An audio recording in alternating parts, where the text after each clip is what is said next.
Kelompok Houthi Yaman meluncurkan rudal balistik hipersonik Palestina II yang menargetkan Israel Tengah. Serangan itu merupakan respon terhadap pembantaian Israel di Gaza yang telah berlangsung lebih dari setahun. Juru bicara militer Houthi Yahya Saree menyatakan serangan ini akan terus berlanjut hingga Israel mengakhiri perang di Gaza. Adapun militer Israel mengklaim rudal tersebut berhasil dicegat sebelum melintas wilayah Israel. Mengutip Al Jazeera, pada 18 Desember 2024 dilaporkan rudal yang diluncurkan mengaktifkan sirene peringatan di seluruh Tel Aviv, kota terbesar Israel. Namun, Houthi menyatakan bahwa serangannya mencapai tujuan utama, yaitu menghancurkan pemukiman Israel. Kelompok Houthi menegaskan akan terus melancarkan serangan terhadap Israel sampai pengepungan Gaza dihentikan. Dikabarkan Israel telah memblokade ketat wilayah di jalur Gaza. Hal itu menyebabkan warga Gaza kekurangan pangan dan kelaparan. Selain itu, serangan Houthi juga menggunakan pesawat tak berawak yang menghantam gedung di dekat Tel Aviv. Perlu diketahui, kelompok Houthi Yaman merupakan bagian dari poros perlawanan yang dipimpin oleh Iran. Kelompok tersebut melanjutkan dukungan terhadap Palestina meski ada gencatan senjata di Lebanon.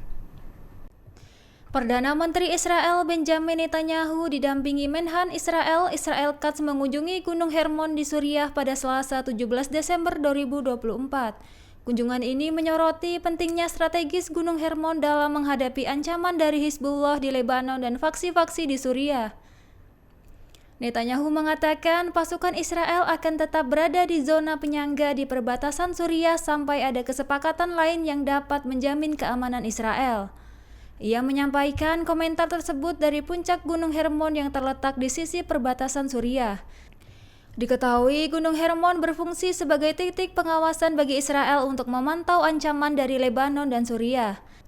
Selain itu, Katz mengungkapkan bahwa IDF akan terus melindungi dataran tinggi Golan dan Israel dari segala ancaman. Ia juga menekankan perlunya pembangunan benteng pertahanan dan meningkatkan kesiapan pasukan. Mengutip Al-Bayadin, dilaporkan pasukan IDF akan tetap berada di Gunung Hermon demi keamanan nasional. Katz juga mengatakan pentingnya pencegahan terhadap pemberontak di Damaskus dan benteng Hizbullah di Lebanon.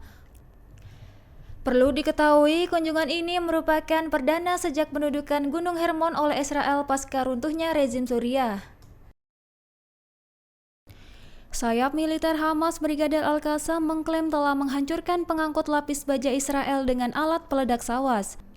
Diketahui serangan itu terjadi di kamp pengungsian Jabalia pada Selasa 17 Desember 2024. Pejuang Al-Qassam juga menewaskan 3 tentara Israel dalam pertempuran jarak dekat di wilayah tersebut. Adapun helikopter dikerahkan untuk mengevakuasi korban tewas dan terluka dari lokasi bentrokan. Mengutip Al-Mayadin, dilaporkan pejuang Al-Qassam berhasil meledakkan sebuah rumah di Jabalia. Akibatnya menewaskan dan melukai 11 tentara Israel.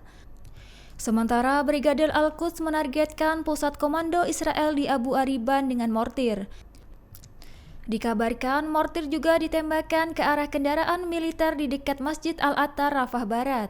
Selain itu, militer Israel mengklaim tewasnya seorang komandan dan prajurit dalam bentrokan di Gaza Selatan. Radio Angkatan Darat Israel melaporkan runtuhnya bangunan selama misi kamp Sabura di wilayah Rafah. Akibat serangan itu, 2 tentara IDF ditemukan tewas di bawah reruntuhan dan 2 lainnya berhasil dievakuasi. Adapun proses pencarian jasad korban berlangsung selama 12 jam setelah insiden.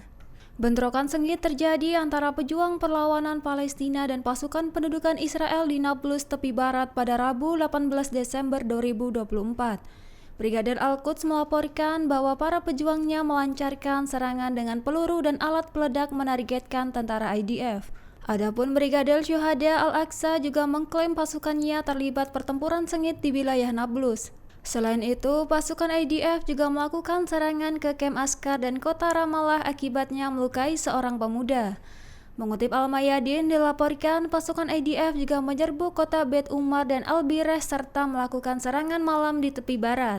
Bentrokan serupa terjadi di kamp Jenin antara pejuang Palestina dan pasukan keamanan otoritas Palestina. Sementara itu, Brigadir Al-Qassam di Gaza mengklaim menghancurkan pengangkut personel lapis baja Israel di kamp Jabalia menggunakan alat peledak SAWAS. Dilaporkan pejuang Al-Qassam juga terlibat pertempuran dengan pasukan Israel di Jabalia. Sementara Brigadir Al-Quds menembaki pusat komando Israel di Abu Ariban dengan peluru mortir. Akibat serangan itu menewaskan 3 tentara Israel dan menyebabkan kerusakan parah. Serangan udara Israel menghancurkan pedesaan Tartus, Suriah, menyebabkan ledakan dahsyat pada Senin 16 Desember 2024. Media Israel menggambarkan serangan tersebut sebagai Hiroshima di Tartus karena intensitas ledakan yang sangat luar biasa. Intensitas ledakan tercatat sangat kuat mengguncang wilayah Tartus layaknya seperti gempa bumi. Akibatnya sejumlah warga sipil tewas dan terluka. Mengutip Al-Mayadin, hal itu disebut sebagai serangan terberat dan paling brutal sejak dimulainya agresi Israel. Adapun serangan itu menargetkan depot senjata dan unit pertahanan udara Suriah. Sementara ledakan tercatat dengan kekuatan 3,0 pada sensor seismik dan terekam dalam video dengan kilatan cahaya terang. Sinyal ledakan tersebut terdeteksi hingga 820 km di Turki bagian barat. Pada waktu bersamaan, Israel melanjutkan serangan di Al-Bukamal, Deir Ezor, dan wilayah lainnya di Suriah. Dikabarkan pasukan Israel juga memperluas serangan ke provinsi Quneitra dan Dara. Serangan ini terjadi setelah kemajuan darat pasukan Israel di wilayah yang berbatasan dengan Lebanon dan Suriah.